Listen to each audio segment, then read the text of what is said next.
hunt for children. Exactly. Yeah, so that's going to be... Børnejagt. Yeah, børnejagt. Yeah. Here we go. So what are we looking at now, Rikke? Yeah, we look at this as 2 children just stepping a little bit behind the group and then just exploring, walking on a big old oak tree and having a conversation. And one of them's got a strawberry hat on. Yeah, and a stick. Yeah.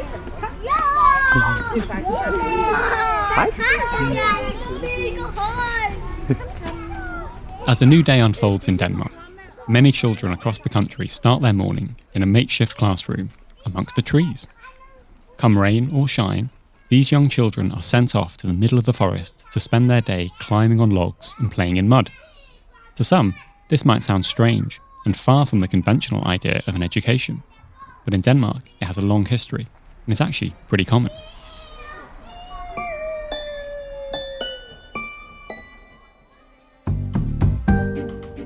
Hello and welcome to What the Denmark. If you haven't already guessed, in this episode we're going to be talking about skovbørnehave, or forest kindergardens.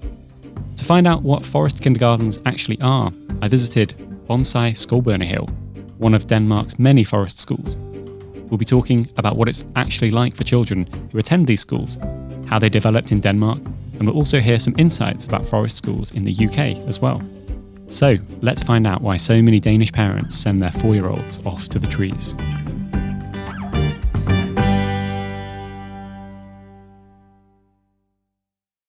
This is the top floor, so we have the office and meeting spaces here for parents, teachers, conversation, and management. We are outdoor school, and most of our time we are using outside. Yeah. From Easter to our autumn holiday, we are almost outside 100% of the week. This is Rikke Rosengren, or Rikke Rosengren. She's the manager and co-founder of Bonsai, a Waldorf forest kindergarten and nursery in Denmark, which she opened 23 years ago. As well as working and teaching in this field for many years, Rikke has also published several books on the topic. Rikke offered to show me around.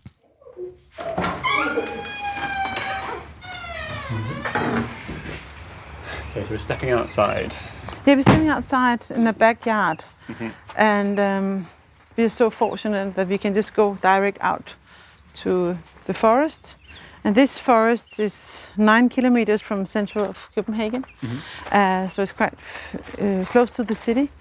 It's a very old forest. It's a small forest, but very old. We have old oaks for nearly more than 200-300 years old. Oh, cool. And it's the most visiting forest in Denmark. Really? The most visited forest? Yes. What's the translation in English? Because it's Børnehave, it sort of means... Kindergarten. Kindergarten. So is it sort of forest kindergarten? Is that how you talk about it internationally, or do you call it forest school, or what's the... Yeah, we actually use the term forest kindergarten. Okay. Because we are also nurseries, so we are more than a kindergarten. Because in Denmark we say nursery, and then we say kindergarten for the older children. Yeah. So we call this a forest school. Yeah. In Denmark, nursery is for children aged 1 to 3, kindergarten for 3 to 6, and then they start school at 6 years old. So the children attending this forest school are all fairly young. We have a bus from Copenhagen, and that bus brings about 40 children from Copenhagen city. Oh, okay, so the kids live in the city? Yes. Most of them live in apartments? Yeah. So our vision from the beginning was that we want to give children in Copenhagen the opportunity to be out in the nature every day. So we started up with this 2 group of children, which all came from Copenhagen. And then when we had to expand, we opened up that children could also be coming from this area. Yep. So we have 50% of the Charlottenlund area, Gentofte Kommune, and then we are 50% of Copenhagen. And then there's also coming people from long distance to bring the children here. What's the longest distance someone comes? It's been 50 kilometers. 50 kilometers? Yeah. Every day? Yeah. How long does that take? It takes like maybe 45 minutes. Oh gosh, why do they drive so long to get here? Because for some parents, maybe they go into work here anyway. That could be one option, but also because I think that they want this so badly, that they want this experience for the children. It appears that some Danish parents will go to great lengths to ensure their children can go to one of these forest schools. So I'm intrigued about what all the fuss is about. What is it that the kids actually do out here all day in the forest? We are starting our bus tour in the morning at 8 o'clock. And then they arrive here at 8:50. And then we have 4 groups. Yeah. And we have a different base for them. So maybe this could be a base over here. Okay. And then we bring out all our small sort of cloth for the table, and we decorate it so it's sort of nice and homey. Yeah. And they have a little different toys, and we have drawing material. We can paint. We can do many things outdoor. Yeah. Many things as you do indoor, we can do it outdoors as well. So we call it outdoor classroom. Drawing, playing, and painting outside in the forest sounds like a lot of fun. But I'm curious about how much formal learning the children are doing, and whether things like reading and writing are given any focus. At 9 o'clock, we start the day where we meet each other and we say hello to each other with standing in a circle in their group. And then we have morning circle games. And we are singing and we are dancing and we are using our small motorical skills and the bigger, grosser motorical skills. And we are using themes which are from the outside right now. So now we are singing about harvest and fruits and everything which is in this season of the year.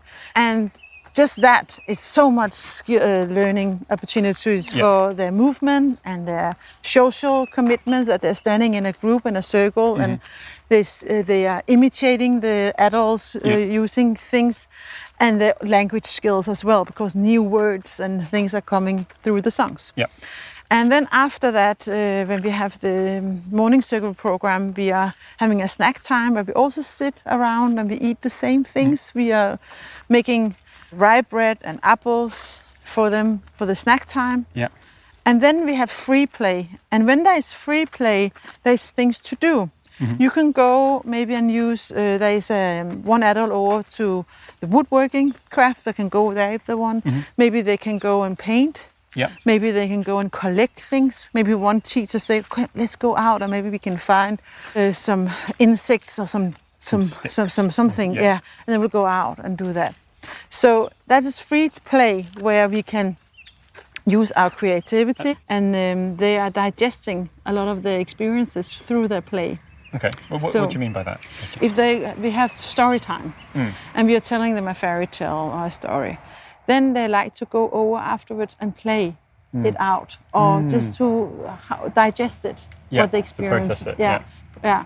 And also some children which are overstimulating, it's very good to sort of find some calmness in, to have some real tools and a lot of things to play. But we don't want it to be too many things either. So we are trying to create an environment where it makes sense. But it isn't just the playing that happens outdoors. When Rikke told me that the children do everything outside, she wasn't kidding.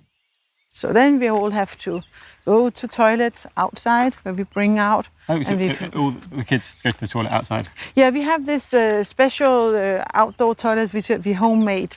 That we have these buckets, and then we make like a toilet room in the nature. So we sort of put some cloth around some trees, then we put 2 buckets, and then we bring out hot water so they can wash their hand outdoors as well, and soap and everything. Why do you do that?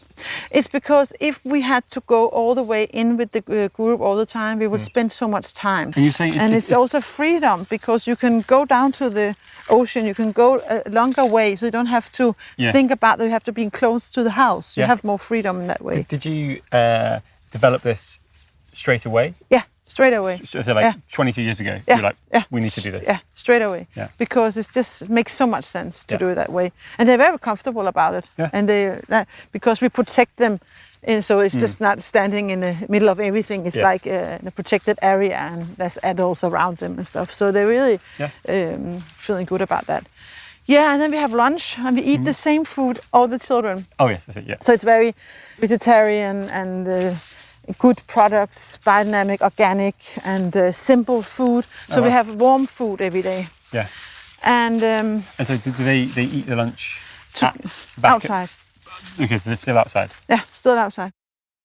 But where did this idea of children spending all day outdoors in nature begin?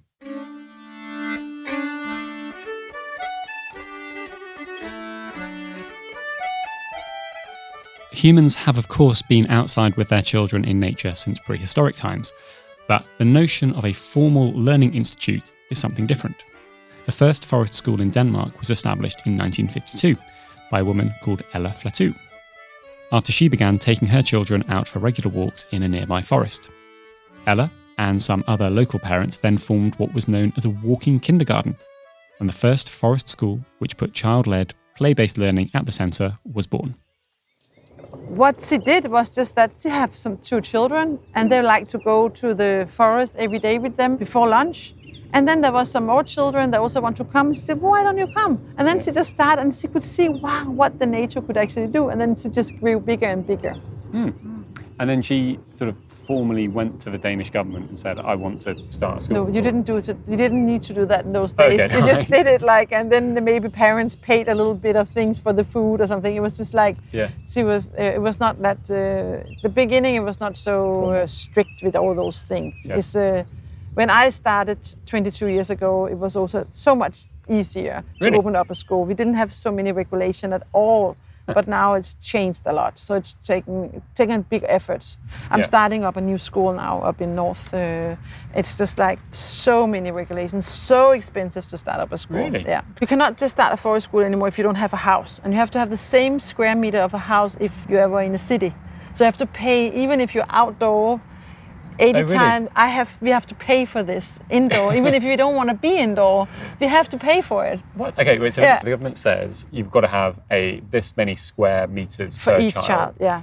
And so that if you've got 10 children, it'll be something, and if you've got 50 children, it needs to be 50, it'll be 5 times bigger. Yeah. Okay. When you're working outdoor as a school, we need a lot of equipment to be out, and it's also getting damaged a little because it's rough. Yeah. So we have sort of 2 vacuums that we bring out every day, and so we have a lot of things, but we also have to have a nice thing indoor. Yeah. So we have to have double up. We have to have more teachers because when you're outdoor, it needs that. So it's also costing a lot, but it will make sense if we didn't have to pay for a big rent, which we didn't actually using. You understand? So then, but that's just how it is.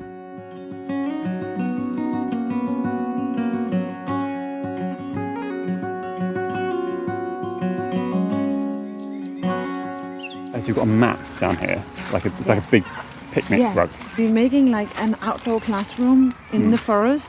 We are helping the children to make a smaller space in the big forest with creating a place where they can draw, a place where they can have a hammock so they can relax, a place where they can eat, have a snack, a place where they can do wooden work. So we're doing those small camps so they can settle in. And that's in the free play that they can go and choose to do this sort of activities. With so much freedom given to the children around which activities they want to do, I was curious about whether the Danish government has any educational guidelines that these schools are obliged to follow. Yeah, I'm not too familiar on sort of preschool education, but this idea of like a curriculum, certain things that by the time a child reaches school, they should be able to count and know the alphabet. Is that part of the system in Denmark that by the time a child starts school they need to have been able to do these things, or is that not how it works?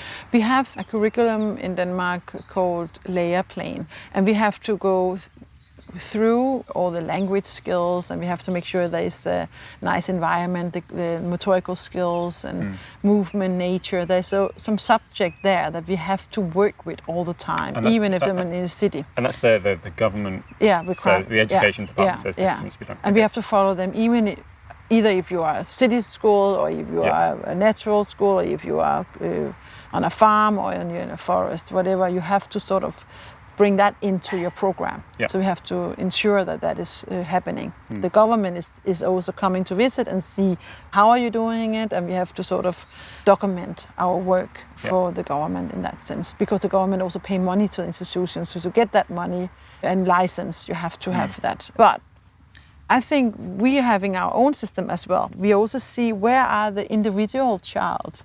Some child are very good at the fine motorical skills and they practice in that, but maybe we also have to sort of inspire them to learn other things. So we are having an individual plan for each child. What matters for us is that each child, that they are happily and fulfilled when they're turning 5 and have to go to school. So they can feel good about themselves and also be curious about the world. And that's the way that they will be able to learn later on. So we are making them ready for school, where they have to sit down a lot and, you know. So that is our job, to make them ready and also to have time to play and being curious about the world and feel good about themselves. So the mental health is a very big issue for us in our program. We also have children with special needs here, and maybe they cannot do the same. They have to have a different program. But still be in our program, but maybe have a little different task here or different. So we have this individual program too, but our aim is to have a we are together feeling. We are one big family and we are helping each other and we are nice to each other, and so the children can land safely in themselves. But we are also in our song game counting, and we are also speaking some little language and some difficult words sometimes, but we are not explaining things. We are doing it together. So it doesn't matter for us if a child can count to 50 or 100 before they leave our school. The most important thing for us is actually that the child have good self-confidence and also are curious for learning. Then that is our aim, to fulfill that before they go to school. And when they go to school, are there forest schools where sort of from the age of 6, I guess, it's a similar environment, but it's not there yet. No. Okay. No, we have udeskole, outdoor schools starting, but it's very new, and I haven't heard of them. Maybe there is some that I haven't heard of, but I haven't heard of any sort of forest school 100% yet. But I think it will come. Why do you think it will come? Because now we have the research that the children actually learn a lot better and more when they're outdoors, when they have more space. Because there's the Rudolf Steiner, that was like a philosophy education person from Germany, I think. It seems to be very much sort of, we call it sort of alternative schooling in the UK, where it's not necessarily a classroom setting, it's in small groups, etc.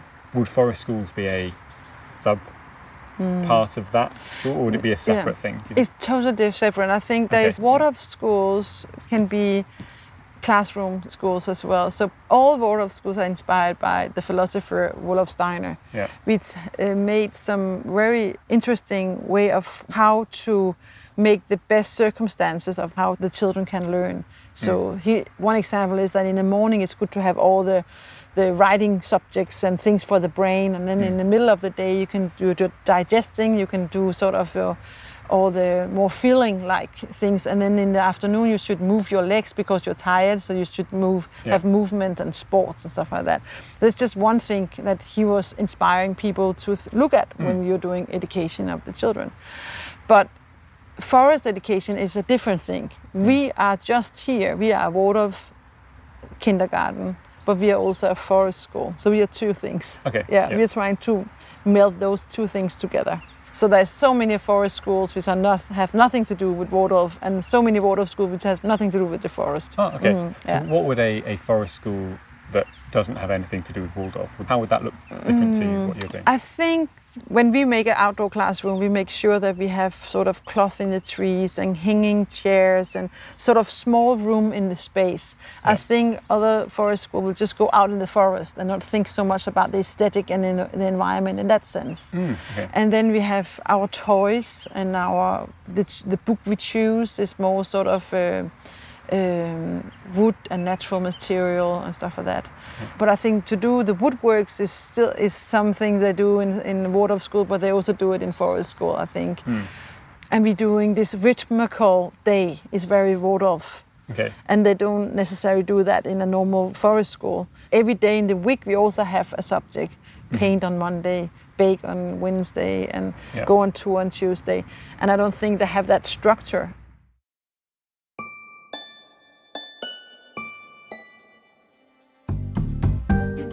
If all this talk of kids playing freely in nature has got you thinking, maybe I want my children to attend a forest school, then you're in luck. Denmark needs international people to move here and work. Being a small country, there's only so much tech and other talent that's available, and lots of aspiring Danish companies are actively trying to hire internationals. These companies typically work in English, often are doing something interesting, and working for them means you get to live in one of the happiest countries in the world, with perhaps a forest school around the corner. If listening to What the Denmark has piqued your interest in the country, then go check out the State of Denmark's website. There you can sign up to job alerts from Danish companies looking for internationals and read more about what your everyday life in Denmark could be. Head to www.state-of-denmark.com/WTD. The link is also in the show notes if you like. Now, back to the show.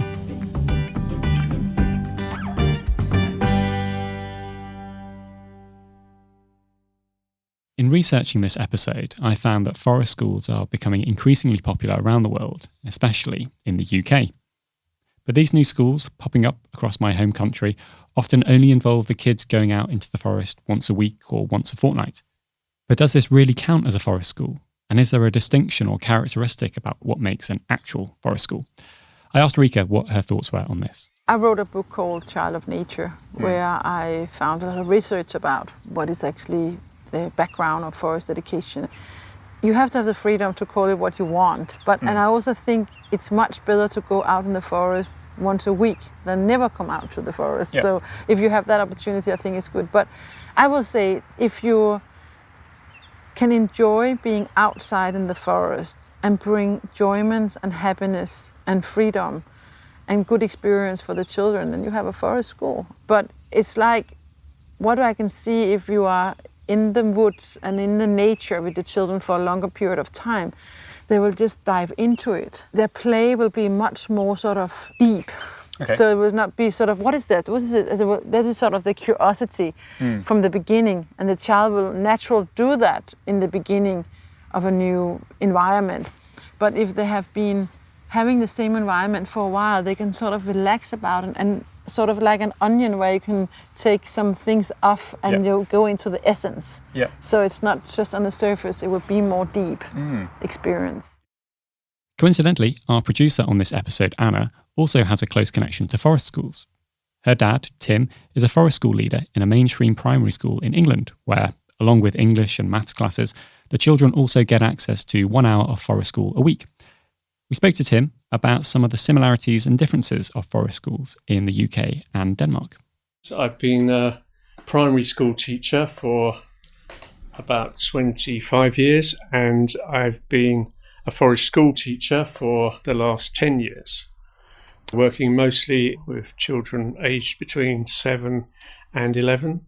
But I've also done private sessions with groups of refugee families.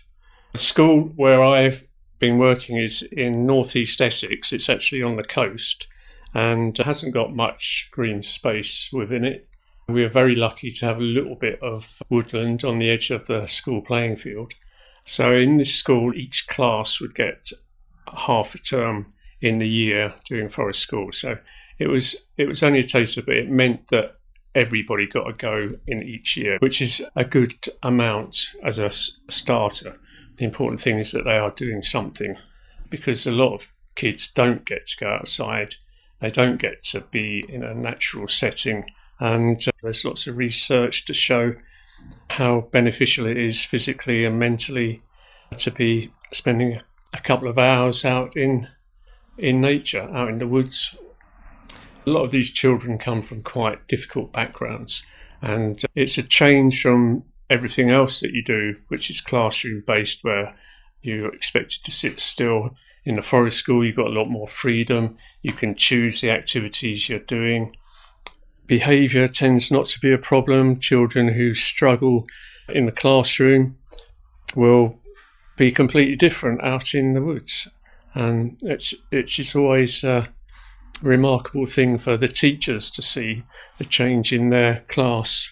If they come as well, we'll notice how good it is for those children who especially find it hard to behave appropriately in the classroom all the time. And there have been some children whose parents have said they don't want them to do it because they get muddy and wet, and most parents are very supportive. I've had some parents who have really noticed a change in the child after they've started doing forest school. Even though they come home wet and muddy, they can see how happy the children are and how much they got out of it, so they're very supportive. When I've worked with groups of refugee families, there have been parents with babes in arms and grandparents as well, all coming along, all joining in with the activities and enjoying being in the woods and relaxing and feeling more at peace there than they can in a lot of other places.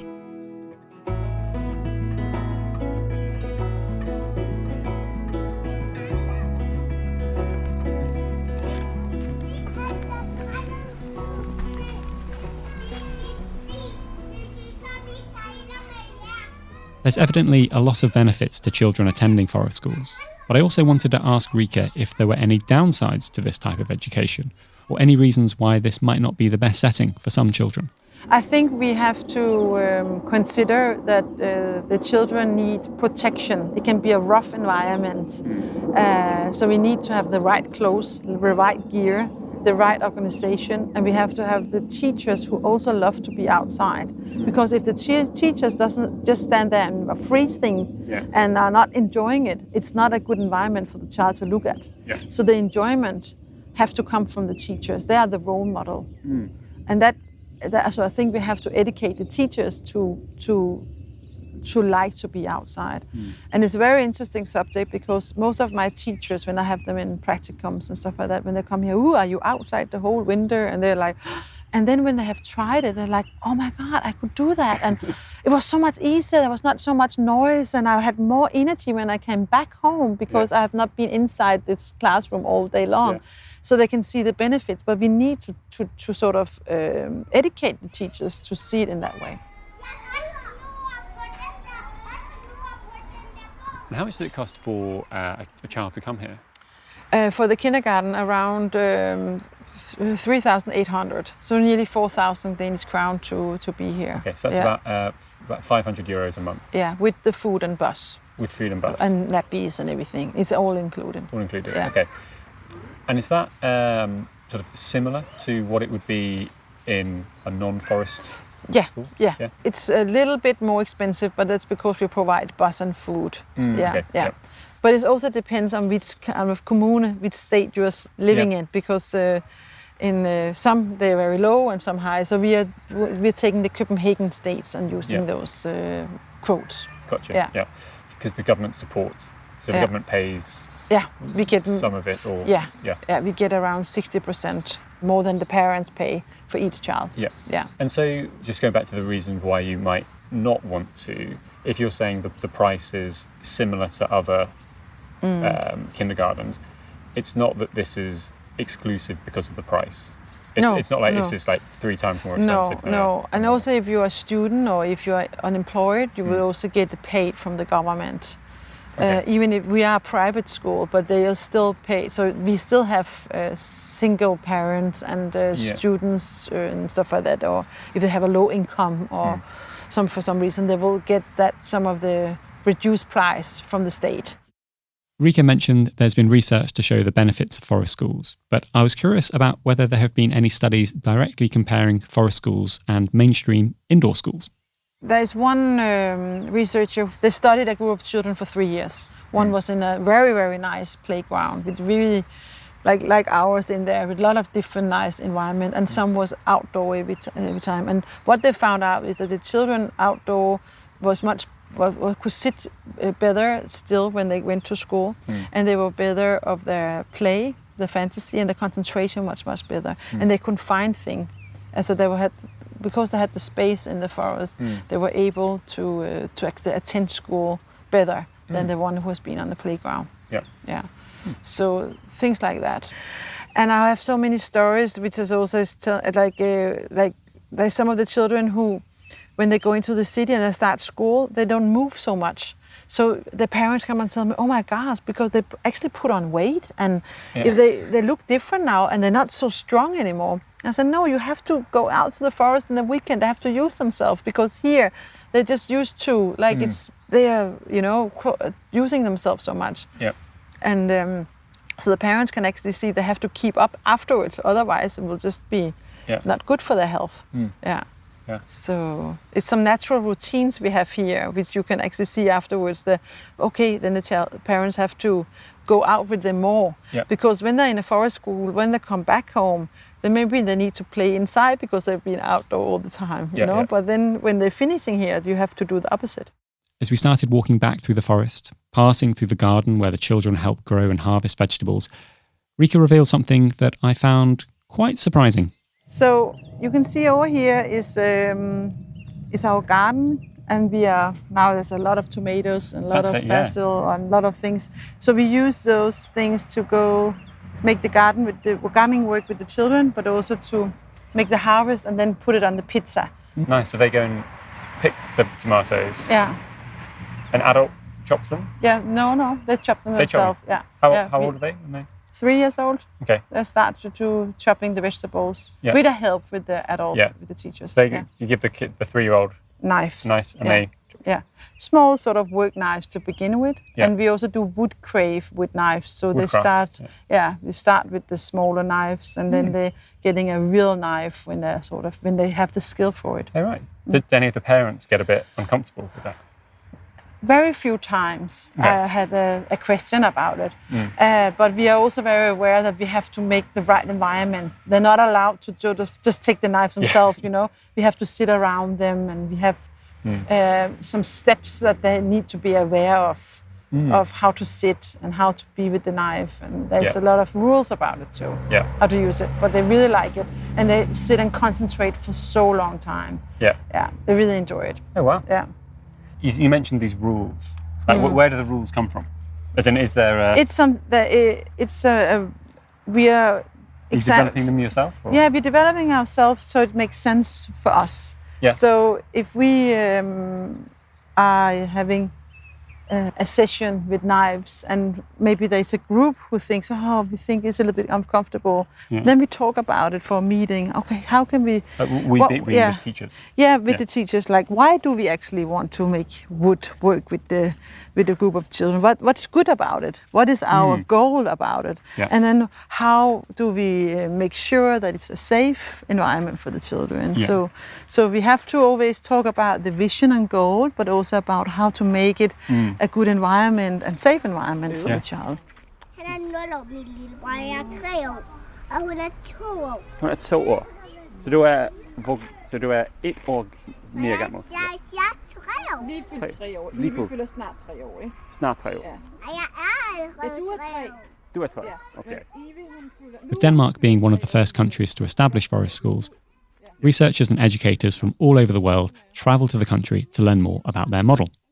We have a lot of visitors which are coming from universities, government, actually also from England, and also from Japan and Singapore, and they are just interested in how can we make some better circumstances for our early childhood schools in their countries. And they are, I think, because of all this, the benefits of that we can see that it's the health benefits. It's so much bigger when being outdoor than indoor. And this is physical and mental. Yeah. I'm teaching actually a lot of teachers from abroad. So I'm doing these online courses, and I'm doing this mentoring where they can come here and they can be presented how we're doing here, and then get a mentor here. So I'm doing this program. I've been teaching a lot in Los Angeles, where I go over there, and then they come here with a group from Santa Monica College, where they're doing the degree of being a teacher, but they want to have this special knowledge about the forest education too. Yeah. So it's the professors coming, but it's also the students coming. Many different people actually coming to have the curiosity of how they can bring more nature into the education system. And so they see how you guys do it here. They then go back, and what are they trying to convert their kindergartens into forest kindergartens, or are they just or are they looking to I start think it's two more? things. There's something about the philosophies that they want to learn. Just the thing is, why are you doing this rhythmical day? How can we learn to do that? How can we help with the conflicts thing? So a lot of the pedagogically foundation they want to have the knowledge of. But I think also, I don't think that they're going back home and changing everything 100% radical change at home, but they are maybe taking some pieces. As both Rikke and Tim mentioned, it appears you don't even need a big forest on your doorstep to be able to help children feel the benefits of forest school style learning. We have also some visitors from New York and Tokyo, and they're saying, we don't have the forest out there. What can we do? Yeah. And that's my point, that we can use nature anywhere we are. Go down to the park, find a little spot and just go there, or just walk with the children. And if you live in a city, then bring the children out to parks, find some spots. Yeah, I think it's a good point, isn't it, that a lot of your kids, they live in the city, and yet they still are able to have a forest education because you provide a bus. Yeah. Because I could imagine that being sat in a city, you might feel, well, this is just something that's not available to me. But actually, you just get a bus and go to a forest. Exactly. I met a school they were in Brooklyn, and they didn't have much nature there. And then I encouraged them to, why don't you just take the train and then go over to this park, and then you can stay there for 3 hours, and then maybe the parents can pick up there. So you can sort of be creative, or maybe you can walk somewhere. So I think it's good to if we don't have it in our backyard, how can we actually attain it, or can we make it more green in our backyard, or can we make it more green in our school to bring some home to? How can we change our environment where we are close to, but can we also visit some other places?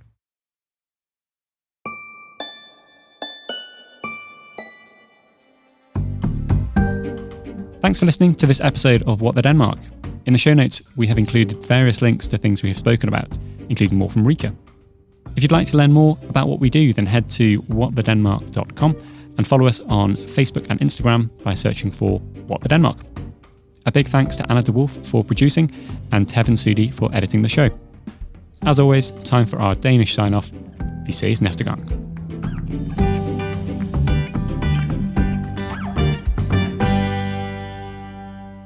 So this is a nursery, but the children are sleeping now, so it's a little bit difficult to see in, but they're just sleeping in here. A lovely nap. Yeah. Is that a teacher sleeping as well? Yeah, maybe. Okay, it's a very big child. Yeah, it's a teacher.